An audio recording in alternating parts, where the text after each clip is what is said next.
దేవుడు నిన్ను ప్రేమించి సకల సంపదలను ఇస్తున్నాడు. అది నీ చాతుర్యం కాదు, అది నీ పని కాదు. దేవుడు నీకు మంచి ఆరోగ్యాన్ని ఇచ్చి, మంచి ఉద్యోగాన్ని ఇచ్చో, మంచి వ్యాపారాన్ని ఇచ్చో, ఆశీర్వాదము దిశగా నిన్ను ఒక రూపాయిని దాచుకునే ఆలోచన నీకు ఇచ్చి జాగ్రత్త దాచుకుంటున్నావే.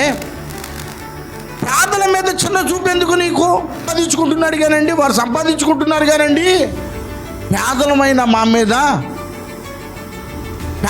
మా మీద అధికారం చూపుతున్నారండి. పేదరిక స్థితిని చూచి, లేదంటే దరిద్రమైన స్థితిని చూచి, మాకు అప్పులు ఉన్నాయేనో, లేదంటే సమస్యలు ఉన్నాయేనో, మాకు శోధనలు ఉన్నాయేనో, మాకు ఇబ్బందులు ఉన్నాయని చూచి వారు వారవలేని విధంగా మాట్లాడుతున్నారండి. అధికార చూపులు చూస్తున్నారు.